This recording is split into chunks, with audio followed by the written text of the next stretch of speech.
Last class में हमने 7.3 start कर दी थी। फर्स्ट क्वेश्चन हो गया था, समझ में आ गया था फर्स्ट क्वेश्चन।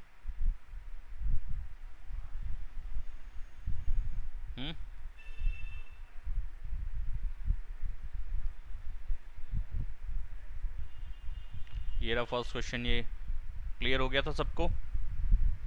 आवाज़ आ रही है? यस। हाँ, चलो नेक्स्ट क्वेश्चन कर देते हैं, नेक्स्ट क्वेश्चन कर देते हैं स्टार्ट। सर 7.4 आएगी या नहीं आएगी? मैंने चेक नहीं करा अभी,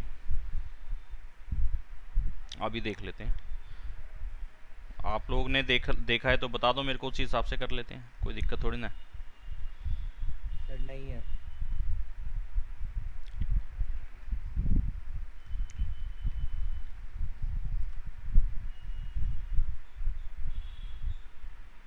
और किन के स्कूल में हो गया चैप्टर 7? मेरे हो गया। हाँ तो बताओ क्या कराया उन्होंने, कहाँ तक कराया?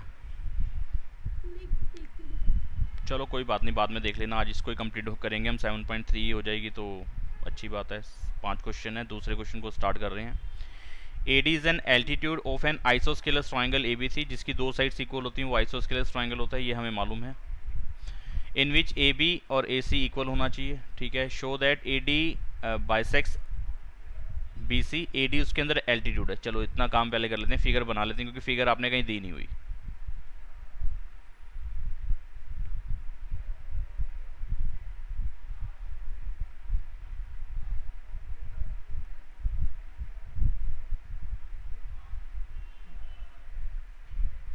ये एक ट्राइंगल बना लिया ABC,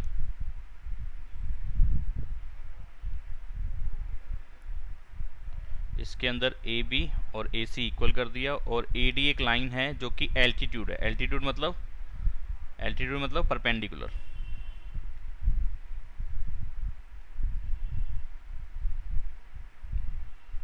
A से एक लाइन परपेंडिकुलर है जो कि है BC के ऊपर, ठीक है। ये परपेंडिकुलर है और इस पॉइंट का नाम दिया उन्होंने D।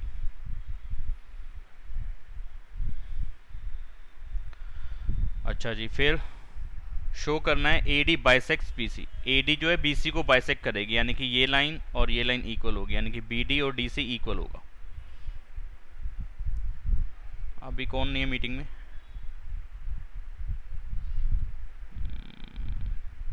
वंश।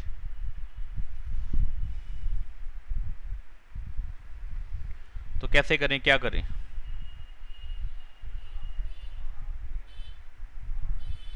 भाई हमें इतना पार्ट BD और DC को इक्वल बताना है, BD को और ये DC को इक्वल बताना है। यही हो गया AD बाइसेक्स BC, इसका मतलब यही हो गया AD लाइन BC को बाइसेक्ट कर रही है, तो मुझे BD और DC इक्वल बताना है। अगर ये मैं कहीं बता पाऊँ, ये डबल कट वाली साइड्स अगर इक्वल बता पाऊँ, ये बतानी है, ये है नहीं, ये बतानी है। तो क्या करूँ, यही समझ में आ रहा है कि ये दो ट्राइंगल जो बन रहे हैं इनको कॉन्ग्रुएंट कर दूँ। अगर इस वाले ट्राइंगल को और इसके साथ वाला जो ट्राइंगल है, जो वाइट ही है अभी, उस ट्राइंगल को अगर मैं कॉन्ग्रुएंट कर दूँ, तो ये दोनों में CP/CT बात हो सकती है, BD और DC इक्वल। तो कैसे करें कॉन्ग्रुएंट? यहाँ पे आप देख रहे हैं कि दोनों के अंदर ये AD लाइन कॉमन है, जिसपे 3 कट लगाया मैंने। AD लाइन तीनों का पार्ट है, ठीक है जी। ये वाली लाइन AB और AC ये भी दोनों के अंदर आ रही है, मतलब कि दोनों के अंदर, मतलब ये AB AC के इक्वल है, यानी कि ये AB येलो का पार्ट बन रही है और AC वाइट ट्रायंगल का पार्ट बन रही है, ठीक है जी। दो चीज़ें हो गई। और एक एंगल इसमें 90 है, एक एंगल इसमें भी 90 है, ये वाला। तो एक एंगल 90 दो साइड। लेकिन अगर ये साइड वाले रूल के हिसाब से देखा जाए तो ये साइड साइड एंगल बन रहा है। साइड साइड एंगल तो कोई रूल था नहीं, ठीक है, साइड साइड एंगल कोई रूल था नहीं। लेकिन अगर यहाँ पे देखो आप, तो RHS रूल लग रहा है। राइट ट्रायंगल के अंदर ही लगना चाहिए, लग सकता है वो, क्योंकि राइट ट्रायंगल का ही जो R वाला पार्ट है RHS में, तो जो R पार्ट है वो राइट एंगल के लिए। तो ये सिर्फ ये रूल लग सकता है सिर्फ राइट ट्रायंगल्स के अंदर। H वाला पार्ट क्या है? हाइपोटेन्यूज का।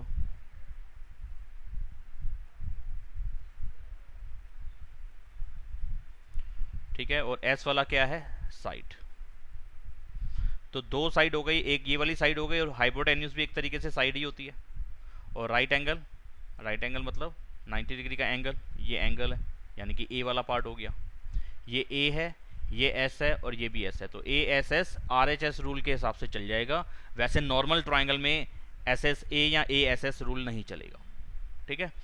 तो ये राइट ट्राइंगल है और इसमें आर एच एस लग रहा है कि नहीं लग रहा है, ये तीनों बातें होनी चाहिए। राइट एंगल भी होना चाहिए और हाइपोटेन्यूज भी होना चाहिए, यानी कि दोनों ट्राइंगल में एक एक एंगल 90 का होना चाहिए, वो बात समझ में आती है। और दोनों ट्राइंगल का हाइपोटेन्यूज वाला पार्ट इक्वल होना चाहिए, यानी कि 90 के सामने वाली साइड बराबर होनी चाहिए।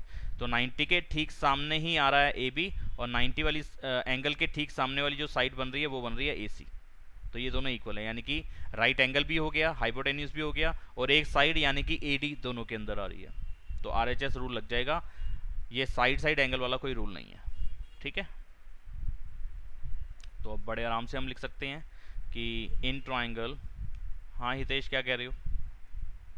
सर वो एस एस ए और ए एस एस कोई रूल, ए एस एस और एस एस ए कोई रूल नहीं है sir A S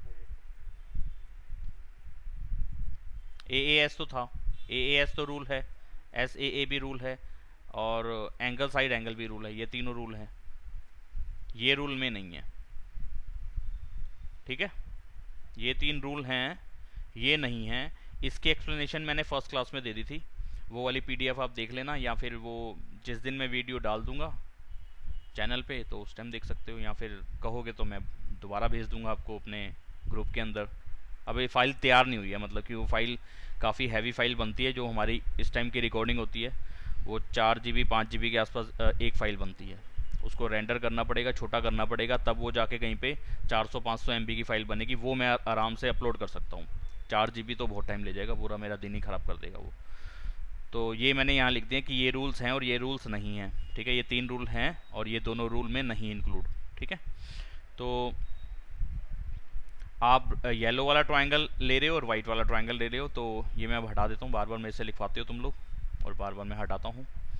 in triangle A B D and triangle A C D, इन ट्राइंगल्स के अंदर क्या क्या बातें इक्वल हैं? तो मैं आर एच एस रूल में पहले आर ले रहा हूँ, फिर एच लूँगा और फिर एस लूँगा, ठीक है। पहले राइट एंगल वाला पार्ट ले रहा हूँ, राइट एंगल येलो वाले के अंदर राइट एंगल पे मैं 1 नंबर डाल रहा हूँ, और दूसरे वाले ट्राइंगल में, वाइट वाले ट्राइंगल में मैं राइट एंगल पे 2 नंबर डाल रहा हूँ। तो इसका एंगल 1 और इसका एंगल 2 इक्वल रहेगा, क्योंकि ये दोनों 90 डिग्री के हैं, ठीक है। और ये कहाँ से लिया? ये आपने बोला था कि ए डी जो है एल्टीट्यूड है आइसोस्केलस ट्राइंगल का, ठीक है। A D is an altitude of an isosceles triangle A B C in which A B is equal to A C, A B और ए सी इक्वल है। तो ए डी जो है एल्टीट्यूड है, तो वो बी सी के ऊपर ही आ रहा है, यानी कि इसको मैं ऐसे भी लिख सकता था इस बात को कि ए डी इज परपेंडिकुलर किस पे? बी सी पे। ऐसे भी क्वेश्चन में लिखा हो सकता था, एक ही मीनिंग है दोनों का, ठीक है। ऐसे भी लिखा होगा तो वही मीनिंग है, एल्टीट्यूड वर्ड डाल देगा या परपेंडिकुलर वर्ड डाल देगा, या वो उस पर हाइट है, ऐसा कुछ हमें समझ में आ रहा है। तो तीनों का एक ही मतलब है, परपेंडिकुलर, एल्टीट्यूड, हाइट, इन तीनों का एक ही मतलब है 90 डिग्री का एंगल। एक बात हो गई। एच वाला पार्ट हाइपोटेन्यूज का होगा, यानी कि 90 के ठीक सामने वाली साइड दोनों ट्राइंगल की बराबर होनी चाहिए, ये दिया हुआ होना चाहिए, यहाँ किसी तरीके से मैं बता पाऊँ। यहाँ साफ साफ दिया हुआ है आपने, ए बी इसके अंदर से और ए सी इसके अंदर से इक्वल है, ये गिवन है, इसके लिए और क्या मैं रीज़न डालूँ, आपने दिया ही हुआ है। और तीसरी बात, एक साइड होनी चाहिए, एक साइड ए एस आ रही है यहाँ पे, और यहाँ पे भी ए एस आ रही है, ये कॉमन साइड है। तो आर एच और एस रूल से दोनों ट्राइंगल कॉन्ग्रेंट हो गए। Therefore triangle A B D is congruent to triangle A C D by R H S rule, ठीक है। अब इसकी बिहाफ पे मैं बड़े आराम से लिख सकता हूँ कि बी डी इक्वल रहेगा सी डी के, और इसी का मतलब हो गया, और इसी बात को लिख सकता हूँ मैं ए डी बाइसेक्स बी सी।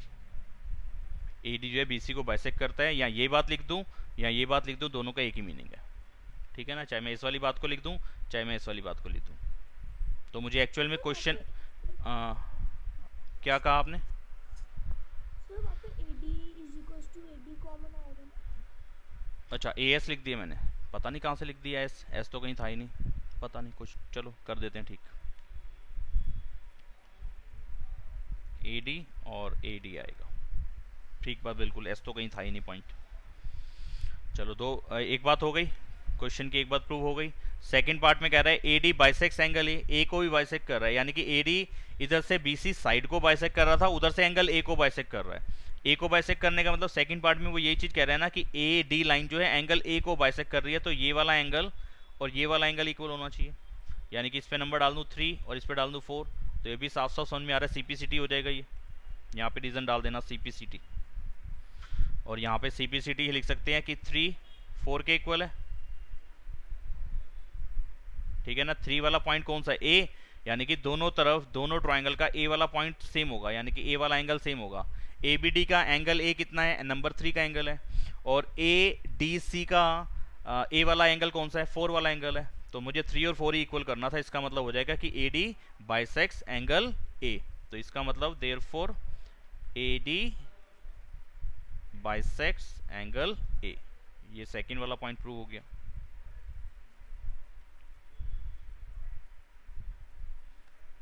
ये सेकंड है और ब्लू वाला पार्ट फर्स्ट है। बोलो कोई बात जो ना समझ में आई हो तो।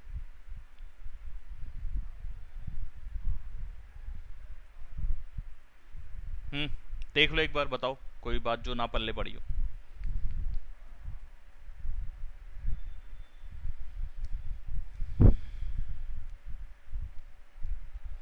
बाइसेक्स का मतलब यहाँ समझ में आता ना, ए डी बाइसेक्स एंगल ए को ए डी लाइन दो पार्ट में डिवाइड कर रही है, यानी कि 3 और 4 इक्वल हो जाए तो दो पार्ट इक्वल पार्ट हो जाएंगे। वही तो बता दिया मैंने, बड़े आराम से बता पा रहा हूँ यहाँ पे, आप देखो तो सीपीसीटी। बताओ कोई दिक्कत परेशानी, कोई तकलीफ, ना समझ में आया तो बताओ।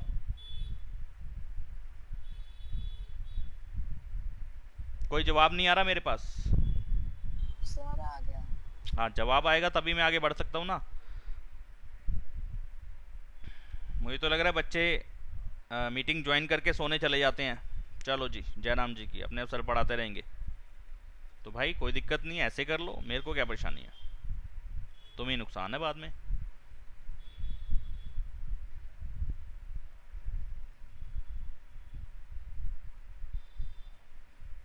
पेपर के लिहाज से बहुत अच्छा क्वेश्चन है।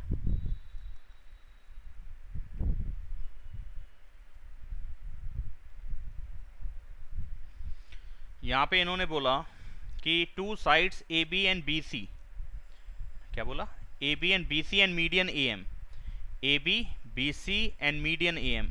अभी मीडियन वर्ड को क्लियर करते हैं।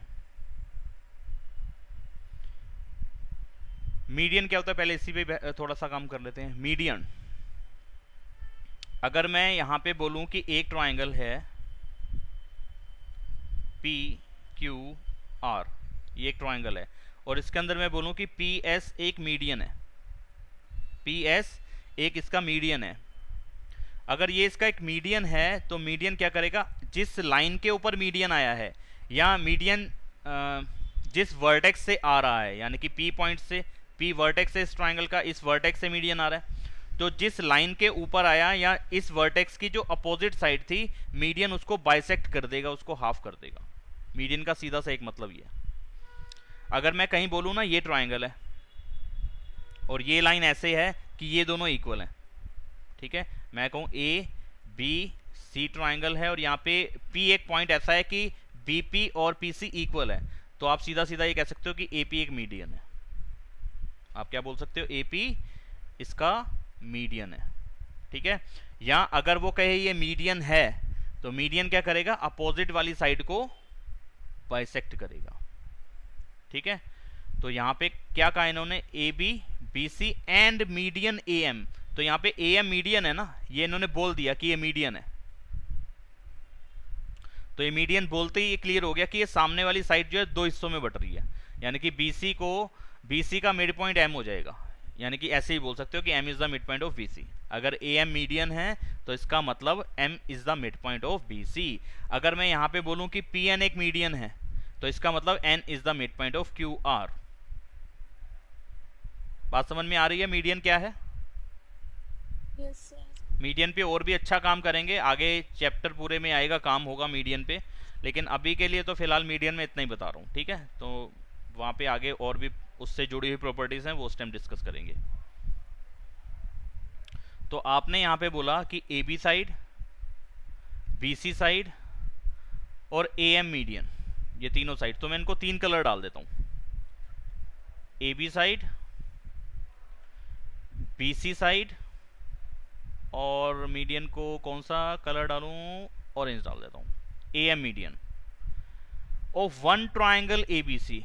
एक ट्राइंगल, पहले वाले ट्राइंगल ए बी सी के ये तीनों चीजें are respectively equal to sides P Q, Q R and median P N. यानी कि ए बी साइड किसके इक्वल है, पी क्यू साइड के इक्वल है। पर्पल वाली लाइन किसके इक्वल है, क्यू आर के इक्वल है, ये पर्पल वाली के इक्वल है। और ये वाला जो मीडियन था ए एम, वो दूसरे वाले ट्राइंगल के पी एन मीडियन के बराबर है। तो ये पर्पल पर्पल इक्वल है, रेड रेड इक्वल है, और ऑरेंज ऑरेंज इक्वल है। ऑरेंज वाली दोनों साइड्स दोनों ट्राइंगल का अलग अलग मीडियन है, ये आपने बोल दिया। ये भी मीडियन है और ये भी मीडियन है, ये दोनों मीडियन है। ठीक है, ठीक है जी। फिर शो करो A B M congruent to P Q N. A B M, ये छोटे वाला ट्राइंगल, ये इसको कलर डाल रहा हूँ, ये ध्यान देना जरा इस पे। ये वाला ट्राइंगल और उधर से भी येलो वाला ट्राइंगल, या उधर से क्या करूं, दूसरा कलर डाल देता हूं, ये डाल देता हूं। ये दो ट्राइंगल कॉन्ग्रेंट करने, येलो और कौन सा, ये ब्लू बोल देता हूं, ऐसे स्काई ब्लू है, इसको ब्लू कलर बोल देता हूं। ये दोनों येलो वाले को और ब्लू वाले ट्राइंगल को कॉन्ग्रेंट करना है। क्या क्या चीजें दी हैं आप देखो जरा। रेड लाइन इसका पार्ट है, इस येलो वाले ट्राइंगल का। यस, रेड लाइन, दूसरी वाली जो रेड लाइन है दूसरे ट्राइंगल के अंदर, वो दोनों के अंदर रेड वाली इक्वल हो गई। ठीक है, ऑरेंज वाली भी पूरी आ रही है, लेकिन पर्पल वाली पूरी नहीं आ रही। ठीक है, और कोई एंगल के बारे में इंफॉर्मेशन आपने दी नहीं। एक ट्राइंगल के अंदर दो साइड्स इक्वल बताई नहीं कि मैं उनके अपोजिट वाले एंगल्स इक्वल कर पाऊं या कोई और तरीके से मैं काम कर पाऊं। एंगल के बारे में डायरेक्टली या इनडायरेक्टली कोई इंफॉर्मेशन अभी तक नहीं है। ठीक है, डायरेक्टली नहीं है, इनडायरेक्टली तो है, अभी आगे समझ में आएगा। डायरेक्टली नहीं है तो इनडायरेक्टली भी बड़ा घुमा के है। अच्छा जी, फिर कैसे करेंगे इसको, तो यहाँ थोड़ी बहुत बातें लिखनी पड़ेंगी। सबसे पहले मीडियन पे काम करेंगे। A M is the median of triangle A B C. A B C triangle का एक मीडियन है ए एम। ए एम सही लिख देता हूँ, वो 4 एम लग रहा है। ए एम इसका एक मीडियन है। इसका मतलब सीधी सीधी सी बात ये हो गई, आप ऐसे ही लिख सकते हैं, इट इम्प्लाइज कि यहाँ देयर फोर का सिंबल डालना है, देयर फोर का डाल दो, दोनों में कोई फर्क पड़ेगा नहीं फिलहाल। तो therefore M is the mid point of B C. इसका ये मतलब हो जाएगा, एम क्या हो जाएगा, मिड पॉइंट हो जाएगा। ए एम मीडियन है तो मीडियन जहां पे भी आएगा, जिस साइड के ऊपर आएगा उस साइड को हाफ कर देगा। वो पॉइंट, एम वाला पॉइंट इसका मिड पॉइंट हो जाएगा। ऐसे यहाँ पे एन वाला पॉइंट क्यू आर का मिड पॉइंट हो जाएगा। अगर कोई मिड पॉइंट है तो आपको मालूम है ना, मिड पॉइंट से तो हम बहुत सी बातें लिखते थे। कैसी, अगर ये टोटल लाइन 4 सेंटीमीटर की है तो इसका मतलब अगर ए एम मीडियन है तो इसका मतलब M is the mid point of B C, और इसका मतलब ये 2 सेंटीमीटर की हो जाएगी, ये भी 2 सेंटीमीटर की हो जाएगी, है ना। ये तो छोटी छोटी सी बातें जो आपको क्लियर है। इसका मतलब हर छोटा वाला पार्ट पूरे बड़े वाले पार्ट का हाफ है। तो यानी कि इसके बाद मैं एक बात और लिख सकता हूं कि बी एम और एम सी दोनों ही चीजें इक्वल हैं और दोनों हाफ हैं पूरे का। ये 3 बातें आपको समझ में आती हैं कि नहीं आती? बड़े आराम से आनी चाहिए, है ना। ये पहले तो ये मिड पॉइंट वाली बातें तो हमने पहले ही समझ रखी हैं, इसको कैसे लिखा जाता है। बस मीडियन से क्या हो जाता है ये मैंने क्लियर कर दिया। सिमिलरली इसी के जैसे ही इन ट्राइंगल, दूसरा क्या है नाम, P Q R. P Q R triangle में पी एन मीडियन है, जो मीडियन है वो क्या है, पी एन। तो इसका मतलब जो डायरेक्टली लिख रहा हूं वो वाली स्टेटमेंट नहीं डाला कि m is the mid point of bc, ऐसे यहाँ पे n is the mid point of qr। Similarly डाल दिया ना, तो वैसे ही यहाँ पे भी सेम काम हो रहा है। और यहाँ पे qn इक्वल हो जाएगा nr के, और ये दोनों ही हाफ होंगे बड़ी वाली साइड के, यानी कि पूरी साइड के qr के। ये आपको 2 बातें साफ साफ समझ में आनी चाहिए, अदरवाइज इस टाइप के बतेरे क्वेश्चन आगे आएंगे अगर, तो हम नहीं कर पाएंगे। ये छोटी सी प्रॉपर्टी है जो कि भेजे में आनी चाहिए। सभी के आ रही है भेजे में, दिमाग में मतलब? Yes, sir. सिर्फ एक प्रांशी के ही भेजे में आ रही है लगता है। Yes, sir. ओके, चलिए ठीक है। अब इन बातों का यूज आगे हम कर लेंगे, देखें कैसे। अब आगे करने से पहले मैं यहीं पे कर लेता हूँ भाई। आपने साफ और स्पष्ट शब्दों में बोला है, जरा शेडिंग कर रहा हूँ क्वेश्चन वाले पार्ट में, जो स्टेटमेंट लिखी हुई है वहाँ पे देखो शेडिंग कर रहा हूँ। बीसी साइड, ये देखो येलो शेड करा मैंने, बीसी साइड, उसको मैंने पर्पल से बताया ना, तो पर्पल शेड कर देता हूँ। तो मुझे पर्पल शेड वाला ऑप्शन खोलना पड़ेगा, मेरे पास है नहीं भी फिलहाल। यहाँ से पर्पल शेड मैं ले लेता हूँ। हाँ, तो अगर ये दिख पाए तो ज़्यादा डार्क हो गया, ठीक है यार, इतने में चलेगा। और लाइट ले लेता हूँ, वेट करो, एक तो कहाँ गया? समझ आ रहा है। नहीं नहीं, मुझे बताना है। मैं क्या कह रहा हूँ कि मुझे बताना होता है तो मैं पूरी तरह से चाहता हूँ कि एकदम ऐसे बता दूँ कि मैं खुद सेटिस्फाइड हो जाऊँ बस। तो लाइट पर्पल कलर ले लिया मैंने उस पर्पल साइड के लिए। आपने बोला बीसी साइड और इधर से क्यूआर साइड इक्वल है, ये दोनों पर्पल शेड वाले पार्ट आपने बोला हुआ है साफ साफ इक्वल है। तो मैं लिख देता हूँ, इसी को नीचे लिख देता हूँ। पर्पल वाला पार्ट था बीसी और क्यूआर, यहीं पे समझा रहा हूँ इसी जगह पे, ताकि मेरे को ऊपर नीचे स्क्रॉल ना करना पड़े। बीसी और क्यूआर आपने बोला इक्वल है, आपने बोला, आपने बोला, इसको हम ऐसे लिख देते हैं गिवन। ठीक है, तो ऐसे लिख सकता हूं कि अगर BC और QR इक्वल हैं तो इन दोनों का हाफ हाफ भी इक्वल होगा। ठीक है, क्योंकि इधर का हाफ कर रहा है तो इधर का भी करना पड़ेगा, मैथ्स का रूल है। Half of BC half of QR के इक्वल होगा। हाँ जी हाँ होगा। हाफ ऑफ BC क्या बनेगा? हाफ ऑफ BC BM भी बनेगा और MC भी बनेगा, इस बात को यहां बता दिया मैंने। हाफ ऑफ BC की जगह पे तुम्हारी मर्जी है BM डालो, तुम्हारी मर्जी है MC डालो। ठीक है, दोनों डाल सकता हूं, लेकिन मुझे जरूरत है जो ब्लू ट्रायंगल का पार्ट बन रही है साइड BM, तो मैं BM लिख देता हूं ना उसकी जगह, यहां पे BM लिख देता हूं, लिख सकता हूं ना, फ्रॉम 1। ठीक है, ऐसे ही हाफ ऑफ QR आप नीचे देखो, ये रहा हाफ ऑफ QR, ये रहा हाफ ऑफ QR। दो चीजें बनती हैं QN और NR। ठीक है, वो आपको फिगर में देख के भी समझ में आ रहा था, मैंने लिखे हुए में भी समझा दिया। मुझे किस चीज की जरूरत है? जो ब्लू वाले ट्रायंगल का पार्ट बन रहा है वो कितना है? QN, तो मैं QN लिख देता हूं। और इसके लिए ब्रैकेट में एक रीजन डाल देंगे प्यारा सा, फ्रॉम 1 and 2। ये मैंने पॉइंट उठाए हैं यहां से, पहली इक्वेशन से और दूसरी इक्वेशन से। अब टीचर को कोई प्रॉब्लम नहीं है ने कहां से क्या करा है, तो अब मैं इतने पार्ट को कर लेता हूं कॉपी,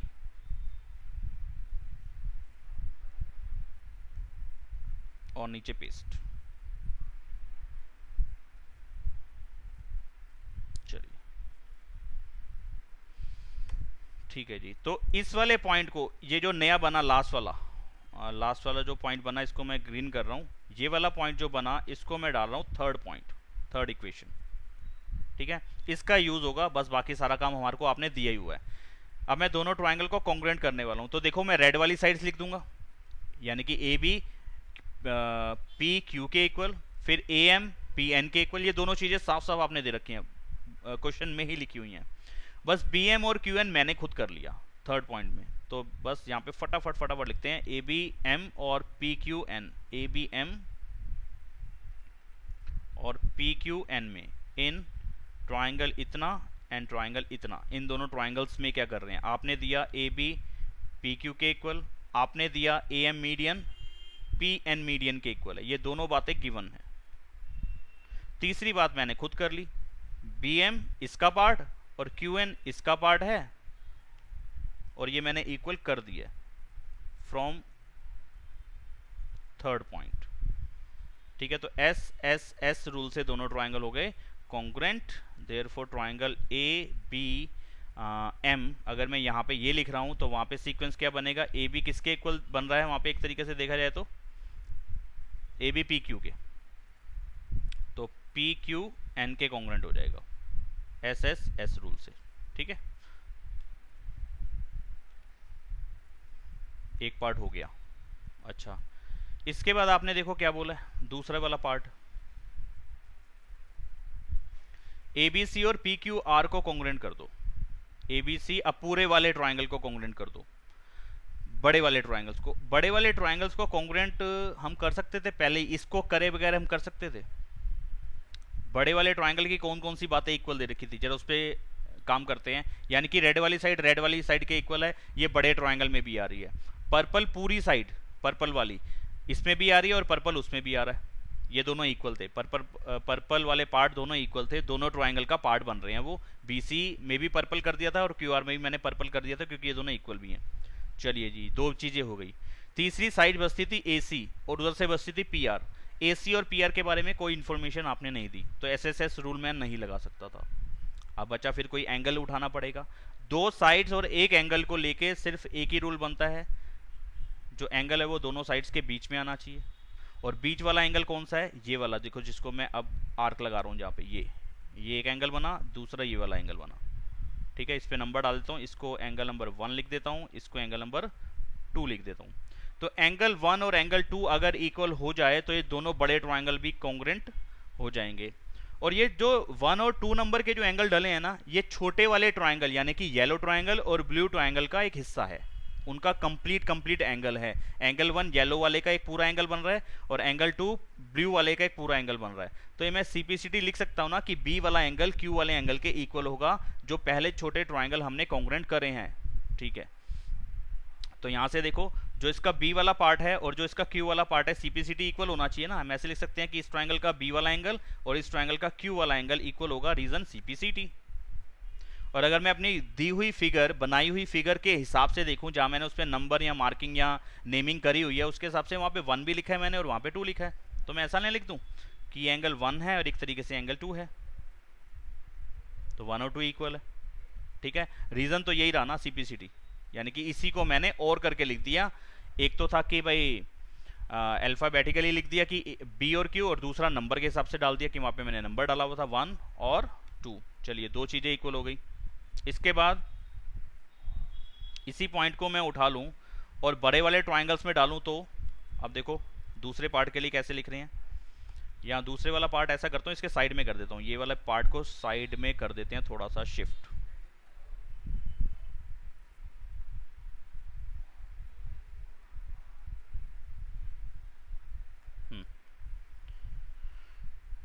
तो in triangle ABC and triangle PQR, ये दोनों बड़े ट्रायंगल्स के अंदर AB और PQ ये दोनों साइड्स इक्वल है, गिवन। ठीक है, दूसरी साइड पर्पल वाली लिख रहा हूं, पर्पल वाली साइड है BC और इधर से QR, BC और QR भी इक्वल है, ये भी गिवन। ठीक है, तीसरी बात, इसमें एंगल 1 आ रहा है और इसमें एंगल 2 आ रहा है, देख लो जरा आप। ABC का एंगल 1 पूरा पार्ट है, PQR का एंगल 2 पूरा पार्ट है, एंगल 1 एंगल 2 के इक्वल फ्रॉम फोर्थ पॉइंट, और इसको मैं फोर्थ डाल देता हूँ। फोर्थ पॉइंट से मैंने ये वाली वैल्यू डाली है 1 2 के इक्वल। तो therefore triangle ABC is congruent to triangle PQR by side angle side rule, क्योंकि ये एंगल दोनों साइड के बीच का बन रहा है। रेड और पर्पल वाली साइड के बीच में वाला एंगल आ रहा है, दूसरी तरफ भी रेड और पर्पल के बीच में आ रहा है, यानी कि साइड एंगल साइड रूल बिल्कुल तरीके से लग रहा है यहाँ पे। बस कंप्लीट हो गया। तो ये पेपर के लिहाज से बहुत अच्छा क्वेश्चन है, मान के चलना पेपर में आएगा, ये मैं यहाँ लिख रहा हूँ। और ये मान के ही चलना कि पेपर का में आने वाला है, 101% छपने वाला है ये। आगे बढ़ जाते हैं।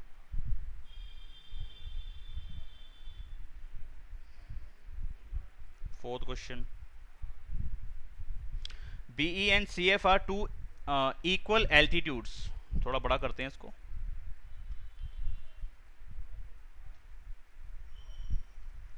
BE and CF are two equal altitudes of a triangle ABC। अब एक ट्रायंगल ABC की ही बात कर रहा है, तो मैं एक ट्रायंगल ABC बना लेता हूँ। और इसके अंदर कहीं कुछ और तो मेरे को बताया नहीं, राइट ट्रायंगल है क्या नहीं है, तो मैं ऐसे अपनी तरफ से एक ABC ट्रायंगल बना लेता हूँ।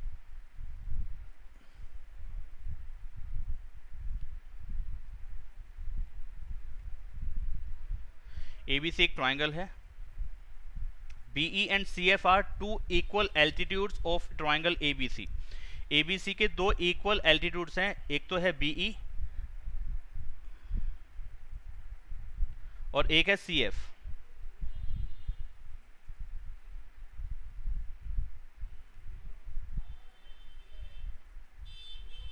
ठीक है, ये दोनों इक्वल हैं।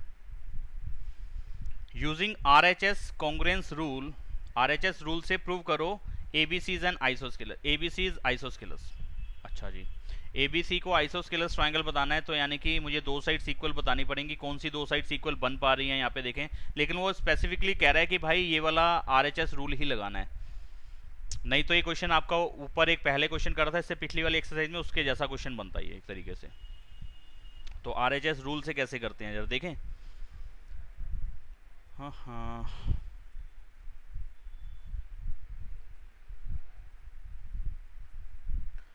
समझ में आ रहा है आप लोग को RHS रूल? यहाँ पे RHS रूल साफ साफ बोल दिया उन्होंने, राइट एंगल लेना है, हाइपोटेन्यूज लेना है और एक साइड लेनी है। तो इन दोनों ट्रायंगल्स ऐसा लेते हैं कि दो तरीके से हम किसी ट्रायंगल को आइसोस्केलस ट्रायंगल बता सकते हैं। कैसे? वो दो तरीके कौन से, जरा उन पे फोकस करें। एक तो है कि ये दोनों साइड्स इक्वल हो जाएं, मतलब कि दोनों साइड से इक्वल होंगी तभी उसको मैं आइसोस्केलस बोलूंगा। और ये दो साइड्स इक्वल करने का एक तरीका और है ना कि या तो डायरेक्टली ये दोनों साइड्स इक्वल कर दूं, साफ साफ कहूं कि ये वाली साइड और ये वाली साइड इक्वल है तो मैं कह सकता हूं जी ये आइसोस्केलस ट्रायंगल है। बिल्कुल सही बात जी। और इसी तरीके से मैं दोनों साइड्स इक्वल कर सकता हूं, हाँ कर सकता हूं। अगर मैं कहीं ये बता दूं कि यार ये वाला एंगल और ये वाला एंगल जिसको मैं येलो कर रहा हूं, ये दोनों एंगल्स इक्वल बता दूं, तो इसका ही मतलब वही हो जाएगा कि ये दोनों एंगल्स इक्वल हैं तो इनके सामने वाली साइड्स इक्वल हो जाएंगी, तो वही दो साइड्स इक्वल हो गई तो फिर वो हो जाएगा आइसोस्केलस। अब देखो कि हम डायरेक्टली क्या दो साइड्स इक्वल कर पा रहे हैं कोई, या कोई दो एंगल्स इक्वल कर पा रहे हैं इस बड़े वाले ट्रायंगल का ABC का, क्योंकि ABC को आइसोस्केलस बताना है। तो अगर मैं ऊपर वाले ट्रायंगल लूं, देखो जरा ध्यान से, मैं दोनों तरीके से करके बता रहा हूं कि कहां पे हो रहा है और कहां पे मैं अटक रहा हूं। ये वाला येलो वाला ट्रायंगल ले रहा हूं और दूसरा ले रहा हूं जिसपे मैं क्या करूं, रेड कट लगा देता हूं, उस पर लाइंस डाल देता हूं, मतलब कि ये दो ट्रायंगल ले लूं तो यहाँ पे डायरेक्टली साइड्स वाला पार्ट तो आ रहा है कि अगर यहाँ पे ये दोनों ट्रायंगल अगर कॉन्ग्रुएंट हो जाते हैं तो AB और AC इक्वल हो जाएगा। इसका मतलब ये दोनों, ये एक आइसोस्केलस ट्रायंगल बन जाएगा ABC। क्या ये हो पा रहा है? अच्छा, इस ट्रायंगल में देखो तो एक 90 आ रहा है, लेकिन आपने बोला क्या, RHS रूल लगाना है। अगर ये नहीं बोलते तो मैं इस तरीके से भी कर पाता। देखो कैसे कि ये नंबर डाल रहा हूं यहाँ पे, देखो ध्यान देना जरा, फिगर पे फोकस होना चाहिए अदरवाइज नहीं समझ पाओगे। येलो वाले ट्रायंगल में 90 वाला है एंगल 1, जहां मैंने लिख दिया 1, और जो रेड लाइंस वाला ट्रायंगल है उसके अंदर 90 वाला एंगल है ये वाला, जिस पे लिख रहा हूं एंगल नंबर 2। हाँ जी, आप कहोगे बिल्कुल सही बात है। दूसरी चीज, एल्टीट्यूड आपने बोल ही दिया इक्वल है, यानी कि जिसपे डबल कट लगा हुआ है वो साइड येलो वाले ट्रायंगल में भी आ रही है डबल कट वाली, और एक डबल कट वाली साइड रेड वाले ट्रायंगल में भी आ रही है, इसमें रेड लाइंस डाल रखी है। FC रेड वाले का पार्ट है और BE येलो वाले का पार्ट है। तीसरी चीज, यहाँ पे A एंगल कॉमन था, तो इस तरीके से मैं बड़े आराम से बता देता कि ये एक आइसोस्केलस ट्रायंगल बनेगा बड़े वाला ABC, यानी कि CPCT इक्वल होता है AB और AC, और ये AB और AC इक्वल साइड्स में बड़े वाले ट्रायंगल में अलग से डाल देता कि ABC ट्रायंगल के अंदर AB और BC, और सॉरी AB और AC इक्वल है, इसलिए ये हो गया आइसोस्केलस ट्रायंगल। लेकिन आपने पंगा डाल दिया, RHS लगाना है। अब मैं RHS के लिए तो मुझे राइट एंगल लेना पड़ेगा। यस, वो आपने दे रखा है कि 1 और 2 वाला एंगल इक्वल है, 90 हो गया।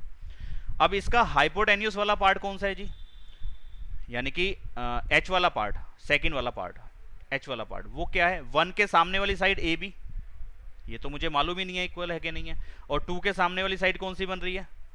AC, ठीक है ना। यानी कि मैं कौन सी चीज देख रहा हूं, हाइपोटेन्यूज देख रहा हूं दोनों ट्रायंगल का, येलो वाले ट्रायंगल का भी H वाला पार्ट और रेड लाइंस वाले ट्रायंगल का भी H वाला पार्ट, यानी कि हाइपोटेन्यूज।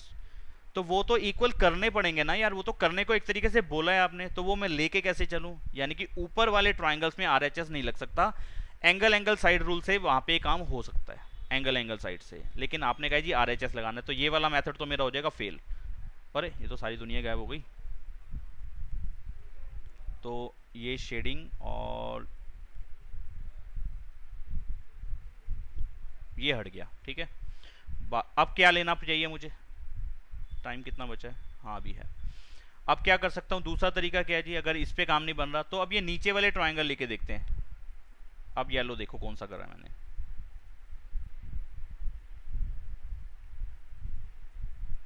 ये कर दिया येलो, इस ट्रायंगल को ले लेता हूँ, ठीक है, और दूसरा ले लेता हूँ ये, अब रेड लाइंस में इस वाले ट्रायंगल में डाल रहा हूँ, देखो किसमें। अगर ये रेड लाइंस वाला ट्रायंगल और येलो वाला ट्रायंगल कॉन्ग्रुएंट कर दूं तो आप कहोगे सर उसमें तो वो वाली साइड्स ही नहीं आ रही जो इक्वल करना चाह रहे हो। ए बी उस ट्राइंगल का पार्ट नहीं है येलो वाले का, और रेड वाले का पार्ट ए सी नहीं है। तो यहाँ पे मैं ये वाला काम करने लगा हूँ, जो येलो एंगल्स बताए थे ना इधर साइड में, अगर ये वाले एंगल्स में किसी तरीके से इक्वल बता पाया तो उनके अपोजिट साइड्स बड़े ट्रायंगल में बाद में इक्वल कर सकते हैं और बड़े आराम से काम हो जाएगा। क्या आरएचएस यहाँ लग पा रहा है? पहली बात तो ये है। येलो वाले ट्रायंगल का 90 वाला एंगल कौन सा है? एफ वाला पार्ट जिसपे मैं 1 डाल रहा हूँ, ठीक है। और रेड लाइंस वाले ट्रायंगल का 90 वाला पार्ट कौन सा है जिसपे मैंने ये रेड मार्क कर सॉरी ब्लैक मार्क करा है और इस पे नंबर डाल दिया 2। आप देख पा रहे हो कि ये दोनों 90 के हैं। येलो वाले का एंगल 1 बन रहा है 90 पे, और रेड लाइंस वाले ट्रायंगल यानी कि BCE का 90 वाला एंगल बन रहा है एंगल 2। बेटा बात समझ में आ रही है कि नहीं आ रही? मुझे क्लियर कर दो तब मैं आगे बढ़ूँ। यस सर, हाँ समझ में आनी चाहिए, ठीक है। एक बात हो गई, 90 वाला पार्ट हो गया यानी कि राइट एंगल वाला पार्ट हो गया। अब एच वाला पार्ट हाइपोटेन्यूज, जो येलो वाला ट्रायंगल है इसका हाइपोटेन्यूज बताना जरा क्या है? तुम में से कोई जना बता दो तो मुझे पता चल जाएगा। हाँ बताओ, हितेश बताओ, हाइपोटेन्यूज कौन है? कौन है मतलब कि कौन सा इसके अंदर? BC। 90 के सामने वाली साइड को हाइपोटेन्यूज बोलते हैं। तो 90 डिग्री के एंगल के सामने वाली साइड है BC, और एंगल 2 के सामने वाली साइड भी तो BC बन रही है। रेड वाले ट्रायंगल में भी तो BC साइड आ रही है और वो 90 के सामने वाली साइड ही बन रही है। तो यानी कि BC साइड के इक्वल तो होगी होगी, कॉमन साइड है। यानी कि एक ही साइड को मैं दो ट्रायंगल का पार्ट देख पा रहा हूँ, बड़े आराम से फिगर में समझ में आ रहा है, और ये हाइपोटेन्यूज की जगह पे है दोनों ट्रायंगल के अंदर। हाँ जी ठीक है, मतलब कि H वाला पार्ट भी हो गया और R वाला पार्ट भी हो गया। अब साइड वो एल्टीट्यूड BE रेड वाले ट्रायंगल में आ रहा है एल्टीट्यूड, और CF येलो वाले ट्रायंगल में आ रहा है। और ये आपने बोला ही है कि BE और CF तो इक्वल हैं, यहाँ पे RHS रूल लग गया। तो बस फटाफट से मैं लिख रहा हूँ इसको, ध्यान देंगे जरा कि मैं लिख क्या रहा हूँ। इन ट्रायंगल ऐसे अपने हिसाब से उल्टा सुल्टा नाम दे देता हूँ क्योंकि आपने बताया नहीं ना कि किस सीक्वेंस से कौन सा ट्रायंगल कॉन्ग्रेंट करना है, तो ये सब कुछ मुझे खुद ही लेना है। तो मैं ले रहा हूँ triangle BFC and triangle EBC। मुझे नहीं मालूम ये सीक्वेंस सही है कि नहीं है, अब लिखते हुए पता चलेगा कि सही कैसा होना चाहिए। BFC में कौन सी चीज लूँ? पहले मैं राइट एंगल ले लेता हूँ। राइट एंगल वाला पार्ट है इसके अंदर देखा जाए तो BFC में एंगल 1 आ रहा है और EBC में एंगल 2 आ रहा है, ठीक है जी। दोनों 90 डिग्री के एंगल है, ईच 90, ठीक है। फिर मैं, ये तो हो गया R वाला पार्ट, फिर मैं ले रहा हूँ हाइपोटेन्यूज, यानी कि 1 के सामने एंगल 1 के सामने वाली साइड इस ट्रायंगल के अंदर जो कि हाइपोटेन्यूज बन रही है वो है BC, और उधर देखूं तो वो भी BC है। अब उसको BC लिखूं या CB लिखूं, अभी कंफ्यूजन है, तो उसको मैं फिलहाल BC लिख देता हूं। ये मेरे को समझ में नहीं आया था सीक्वेंस क्या बनना चाहिए था, ठीक है। तो बिना सीक्वेंस के मैंने इसको लिख दिया ऐसे, और ये गलत नहीं होता। मैंने कहा था कि सीक्वेंस अगर सही होगा तो बेटर है हमारे लिए सही से लिखने के लिए, नहीं तो ये गलत पॉइंट होता नहीं है, ठीक है जी। तो ये कॉमन साइड अभी डाल के छोड़ देता हूँ। एक साइड लेनी है, साइड ले लेता हूँ।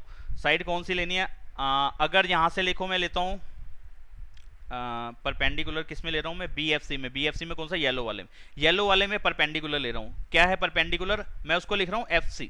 FC के अंदर जो परपेंडिकुलर वाला पार्ट था वो उन्होंने बुक में CF लिखा है, मैंने उसको FC लिख दिया अपने सहूलियत के लिए कि मेरे को आसानी से कैसे समझ में आ रहा है। FC मैंने कहाँ से शुरुआत करी है? F पॉइंट से, जो कि 90 वाला पॉइंट है उसके अंदर। FC मैंने अपने आप से, अपने दिमाग से ऐसा करा कि यार जो आसानी से लिख सकता हूँ, मेरे को समझ में आ रहा था FC, यानी कि 90 वाला पॉइंट मेरे को क्लियर था। तो दूसरे ट्रायंगल में 90 वाला पॉइंट कौन सा है? E ना, तो वो आना चाहिए था EB। साइड वो BE साइड थी, लेकिन वो BE सही सीक्वेंस था कि EB सही सीक्वेंस था? यहाँ सीक्वेंस मेरे को क्लियर हो रहा है, EB सीक्वेंस सही है। तो इस वाले को बिना सीक्वेंस के मैंने लिखा हुआ है BC और BC। तो ये वाला मैं अपने आप को शेड करके चलूंगा, किसी तरीके से अपने आप को बता के चलूंगा यार ये मेरे को ना क्लियर नहीं था पॉइंट कि BC के सामने CB आना था कि क्या आना था, तो अभी ऐसे करके चल दिया मैं इसको। लेकिन यहाँ पे मेरे को सीक्वेंस क्लियर हो गया इस जगह पे, तो ठीक है मैंने लिख दिया कि भाई ये गिवन है एक तरीके से। ये तो आपने दे रखा है कि दोनों परपेंडिकुलर इक्वल हैं।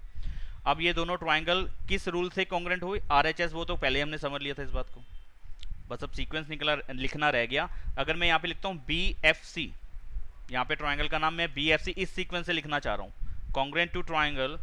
FC की जगह पे क्या आना चाहिए? EB, यानी कि लास्ट के दो पॉइंट जो इधर FB है वहाँ पे FC है, वहाँ पे EB होना चाहिए। और तीसरा पॉइंट वहाँ पे कौन सा रह गया? EB को छोड़ दो तो C, तो यहाँ पे C से शुरुआत होगी, CEB। ये सीक्वेंस बना इसका। सीक्वेंस लिखना आना बहुत ज़रूरी है, अदरवाइज इस चैप्टर में और 10th के सिमिलर चैप्टर के अंदर, यानी कि 10th का चैप्टर 6 ज्योमेट्री का 2 ही चैप्टर है, वहाँ पे 3 चैप्टर है। एक चैप्टर नंबर 6 चैप्टर नंबर 10 और चैप्टर नंबर 11, तो इसमें से ये चैप्टर जाएगा तुम्हारा, तो सही से लिखना सीख लो, बड़े तरीके से बता रहा हूँ अभी भी। RHS रूल से दोनों ट्राइंगल हो गए कॉन्ग्रेंट। ओके, कॉन्ग्रेंट हो गए तो इससे फ़ायदा क्या हुआ सर, जो ABC ट्राइंगल की कौन सी साइड इसमें आ रही है, सिर्फ BC साइड आ रही है, और वो एक साइड इक्वल होने से कोई भी ट्राइंगल आइसोस्केलस ट्राइंगल थोड़ी ना हो जाता है। तो फिर अब कैसे काम करेंगे यहाँ पे, अब जरा ध्यान दो बेटे, जो येलो वाले ट्राइंगल का बी एंगल है यही है ना, येलो वाले ट्राइंगल का बी एंगल ये है, हाँ जी, और रेड वाले ट्राइंगल का सी एंगल ये है पूरा। तो येलो वाले ट्राइंगल का बी पॉइंट क्या रेड वाले के सी पॉइंट के इक्वल है? येलो वाला ट्राइंगल मैं येलो शेड कर रहा हूं, और रेड वाला ट्राइंगल जो है उस पर ऊपर रेड लाइंस डाल रहा हूं, ऐसे दो, ठीक है, यानी कि वो रेड कट वाली लाइंस है, ऐसे समझा रहा हूं आपको, ठीक है। तो इन दोनों में क्या इधर येलो वाले में बी पॉइंट जो है वो रेड वाले के सी पॉइंट के इक्वल है? हाँ है, बड़े आराम से दिख रहा है हमें। तो इसका मतलब इसका एंगल बी, इस ट्राइंगल का एंगल बी, ये बड़े ध्यान से समझने वाली बातें हैं कि एंगल बी पे 3 एंगल बन रहे हैं। आप अगर फिगर के अंदर देखो तो एंगल बी पे 3 एंगल बन रहे हैं। ये ऊपर वाला एक एंगल टिक जिस पे लगाया, एक नीचे वाला एंगल जिस पे टिक लगाया, और ये पूरा बी एंगल जिस पे हमने ब्लैक आपको शेड करके दिखाया है। तो ये कौन सा बी मानेगा टीचर यहाँ पे तुम्हारा? इस ट्राइंगल BFC का बी मानेगा। अगर बाय मिस्टेक आपने गलती से ऐसे कर दिया, मतलब कि गलती क्या, बहुत से टीचर ऐसा लिखवाते हैं और बहुत से टीचर यहाँ पे पूरा भी लिखवाते हैं नाम कि भाई ऐसा करो, इसको BFC बी वाला पॉइंट बीच में चाहिए ना, आपको बी एंगल दिखाना है यहाँ पे, और वहाँ पे सी एंगल चाहिए। तो कोई भी एंगल जब 3 पॉइंट से शो किया जाता है, अगर मैं बी एंगल को लिख रहा हूँ तो मैं ऐसे ही तो लिखूंगा, या तो ABC, या इसको लिखूंगा CBA, बी वाला पॉइंट बीच में आना चाहिए, ठीक है। ऐसे यहाँ पे मुझे बी वाला पॉइंट इक्वल करना है एक तरीके से, तो मैं इसको यहाँ तो डायरेक्टली ऐसे लिख दूं कि यहाँ से बी और यहाँ से सी इक्वल है। तो टीचर इसको गलत मेरे को नहीं लगता करेगा, बहुत से टीचर गलत कर सकते हैं, उनको इसका अधिकार है गलत करने का, क्योंकि वो ये कह सकते हैं कि यार मेरे को क्या पता भाई ये कौन सा बी है और कौन सा सी है। तो उनकी उस बहस पे, यानी कि अगर वो आपसे आर्ग्यूमेंट करते हैं कि भाई मुझे क्या मालूम ये कौन सा बी है कौन सा सी है, तो आप कह सकते हो सर ऊपर देखो जरा, इसके ऊपर वाला पॉइंट, ऊपर वाला पॉइंट क्या है, ये वाला ट्राइंगल है, इसमें आप साइड में क्या लिख रहे हो, CPCT। तो इसका क्या मतलब होता है सर कि corresponding parts of congruent triangles, जो कॉन्ग्रुएंट ट्राइंगल्स करे हैं, जो ट्राइंगल्स मैंने कॉन्ग्रुएंट करे हैं, उन्हीं का ही तो बी और सी लोगे आप। तो उनका बी लोगे तो क्या वो नहीं बनेगा, उनका सी लोगे तो क्या वो नहीं बनेगा। यहाँ पे टीचर शांत हो जाएंगे अगर कोई बहस होती है तो, अदरवाइज बहस होती ही नहीं है, आपके नंबर काट दिए जाते हैं और टीचर से आपको बात ही नहीं करने दी जाती, तो फिर ये पॉइंट काटने का उनको अधिकार है, वो नंबर काट सकते हैं। तो बेटर है इस पॉइंट को ऐसे ना लिख के, ये जो शेड कर रहा हूँ, वैसे पॉइंट सही है क्योंकि जो चीज़ जैसे दिखाई गई है वो सही है, लेकिन फिर भी बहस का विषय कि बी पे तो 3 एंगल बन रहे हैं, कौन से वाला, तो फिर इसको, इस बहस को ख़त्म कर सकते हो ऐसे कि बी पॉइंट को बीच में ले आओ। अब ऐसे लिख दो FBC एंगल इक्वल है ECB के इक्वल। अब इसमें कोई गलती नहीं है, FBC यही बनेगा ब्लैक वाला, और ECB यही बनेगा जिसपे मैंने इस साइड रेड वाले के अंदर जो ब्लैक और रेड मिक्स होके आ रहा है एंगल, ये दोनों का सेम मीनिंग है, ठीक है। ये दोनों एंगल्स इक्वल कर दिए, ठीक है। अब ये वाले जो एंगल्स हैं, ये रीजन दोनों का दे दिया मैंने CPCT। अब इनका यूज मैं करूंगा बड़े वाले ट्राइंगल में, यानी कि ABC के अंदर।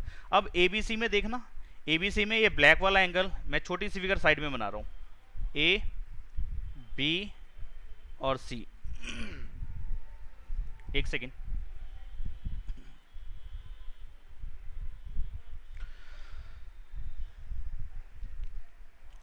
हट जाओ।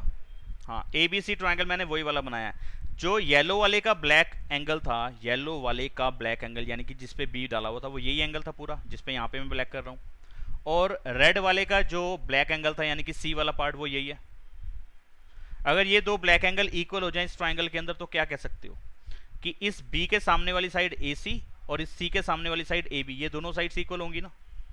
और एक ट्राइंगल के अंदर अगर वो दो साइड्स इक्वल है तो उसका मतलब वो क्या होगा, आइसोस्केलस ट्राइंगल होगा।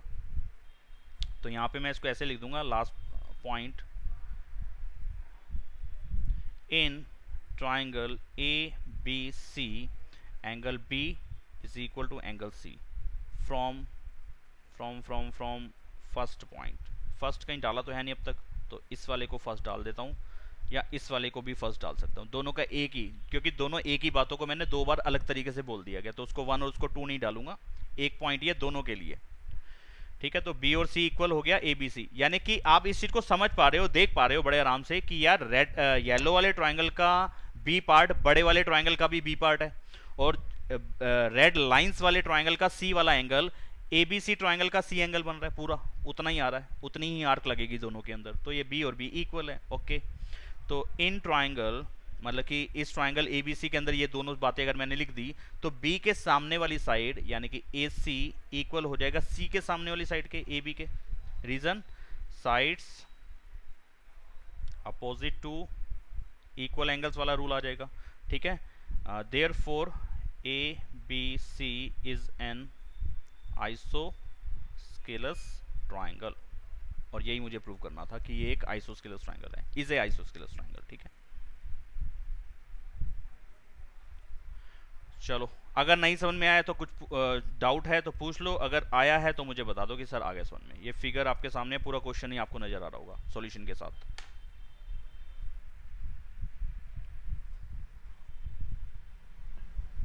बताओ आया कि नहीं आया भाई, बता सकते हो। Yes, sir. आया है तो बता सकते हो कि सर आया है, नहीं आया तो साफ साफ कह सकते हो कि नहीं आया है, बोलो। सर आ गया। आया है।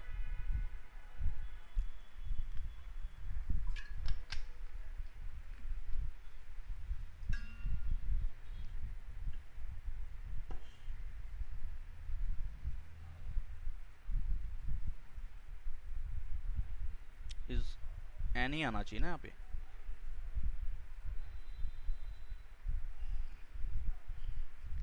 अगले क्वेश्चन पे आते हैं।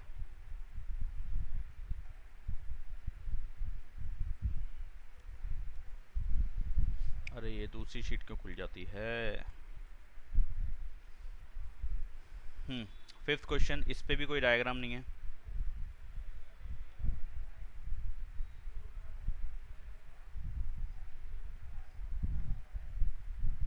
चितेश आज क्लास में नहीं है क्या? सर मैं अच्छा हो, मेरे को कोई आवाज ही नहीं आई, मैंने कहा शायद चले गए हो कहीं पे। हाँ देखो, A B C is an isosceles triangle, ये एक आइसोस्केलस ट्राइंगल है, ए बी और ए सी इक्वल है। चलिए ठीक है, तो आइसोस्केलस ट्राइंगल तो आज बहुत सारे पढ़ रहे हैं हम यार, बार बार। अरे ये तो बहुत मोटी लाइन आ गई।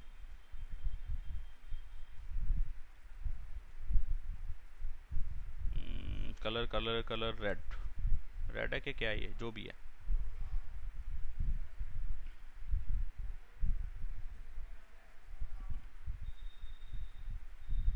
ठीक है, ये एक आइसोस्केलस ट्राइंगल बना दिया मैंने बड़ा सा, ए बी सी, और इसके अंदर ए बी साइड और ए सी साइड इक्वल है। ठीक है, ए पी परपेंडिकुलर है बी सी के ऊपर, तो ए से एक लाइन डालनी पड़ेगी, ए पी परपेंडिकुलर दिखाना पड़ेगा बी सी के ऊपर।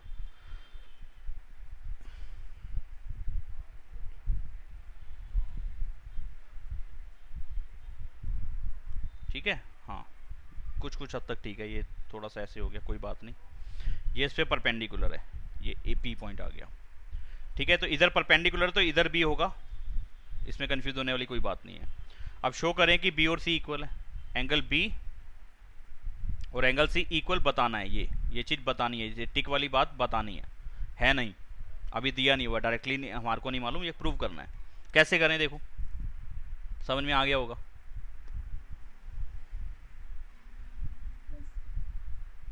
जितेश को आ गया है, और मेरे ख्याल से हितेश ने भी बोला यस सर।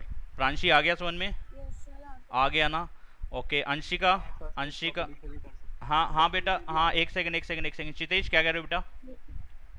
सर वैसे तो आइसोस्केलस प्रॉपर्टी से भी कर सकते हैं, पर इसमें कॉन्ग्रुएंट करके करना है। नहीं एक सेकंड, मैं फिर से क्वेश्चन पढ़ लूँ क्या है। In triangle A B C, sorry A B C is an isosceles triangle, isosceles triangle है, और यहाँ पे परपेंडिकुलर डाला गया, तो शो करो बी और सी इक्वल है। हाँ, तो देखा जाए तो मैं एक तरीके से डायरेक्टली वो प्रॉपर्टी का भी तो यूज़ कर ही सकता हूँ ना, कि एक ट्राइंगल में अगर दो साइड्स इक्वल हैं तो उनके अपोजिट एंगल्स इक्वल हो जाएंगे, तो यहाँ पे भी हो जाएगा। क्या लिखा है देव आपने, एक minute sir, angles opposite to equal sides equal होगा ना सर? हाँ हाँ बिल्कुल होगा, इसके अंदर वही चीज़ बता रहा हूँ। तो दो तरीके से लिखा जा सकता है, ज़रूरी नहीं है कि मैं इसमें कॉन्ग्रेंट ही करूँ, क्योंकि आपने कहीं ऐसा लिखा नहीं है कि कॉन्ग्रेंट करके ही करना है ना। तो यहाँ पे मैं डायरेक्टली अगर इस सर पर टीचर ने तो कहा था कि शो करने को कहे तो पूरे कॉन्ग्रुएंट करके बताना, सिर्फ प्रॉपर्टी में यूज कर देना। चलो फिर ऐसे बोला है तो फिर वही कर दो। लेकिन अगर देखा जाए तो बात वो सही भी है। रीज़न क्या है? क्योंकि आपने फिर परपेंडिकुलर डलवाए क्यों? अगर ये बिना उस परपेंडिकुलर का मेरे को यूज़ ही नहीं करना तो फिर डलवाने की ज़रूरत भी क्या थी, है ना। तो डलवाया है तो इसका मतलब कॉन्ग्रेंट कर देना चाहिए। ठीक है, फिर कर देते हैं हम कॉन्ग्रेंट। तो कॉन्ग्रेंट कैसे करेंगे? देख रहे हैं आपकी 90-90 दोनों में इक्वल आ रहा है, यानी कि एंगल 1 एंगल 2 पे जो भी है वो दोनों एंगल 90 है। एंगल 1 एंगल 2 दोनों इक्वल हैं, 90 डिग्री हैं दोनों के हाइपोटेन्यूस वाले पार्ट इक्वल हैं, आपने दे रखा है ए बी और ए सी। और ए बी और ए सी एच वाली जगह पे आ रहे हैं 90 के ठीक सामने वाली साइड इस ट्राइंगल की और 90 के ठीक सामने वाली साइड इस ट्राइंगल की, दोनों इक्वल होंगी। और दोनों इक्वल हैं, होंगी नहीं हैं, आपने दिया हुआ है। तो आर वाला पार्ट हो गया राइट एंगल 1 2, एच वाला पार्ट हो गया A B B C, A B A C not B C, A B A C, और ए पी साइड कॉमन आ गई और तो वो एस वाला पार्ट भी हो गया। तो आर एच एस रूल से दोनों ट्राइंगल कॉन्ग्रुएंट हो जाएंगे। और सी पी सी टी यहाँ पे हम लिख सकते हैं कि वही बी एंगल सी एंगल के इक्वल, और बी और सी अगर बस यही तो करना था, बी और सी इक्वल करने थे, वो हो गया। तो लिख देते हैं इसको फटाफट, in triangle A B P and triangle A C P. यहाँ पे पहले लिख रहा हूँ मैं राइट एंगल आर वाला पार्ट, यानी कि इसका एंगल 1 और इसका एंगल 2 दोनों 90 डिग्री हैं, क्योंकि आपने परपेंडिकुलर डलवाया। ठीक है, या तो ऐसे लिख देना या ऐसे लिख देना कि आपने बोला था कि ए पी परपेंडिकुलर है बी सी पे, तो इसका भी वही मीनिंग होता है कि भाई 90 डिग्री। एच वाला पार्ट कौन सा है? इसके अंदर ए बी साइड आ रही है और उसके अंदर ए सी साइड आ रही है गिवन। और एस वाला पार्ट कौन सा आ गया? Common side perpendicular. तो triangle A B P is congruent to triangle A C P by R H S rule. तो हम लिख सकते हैं कि इस पे जो बी पॉइंट है और जो इस पे सी पॉइंट है वो दोनों इक्वल होंगे, यानी कि इसका एंगल बी और इसका एंगल सी इक्वल होगा सी पी सी टी।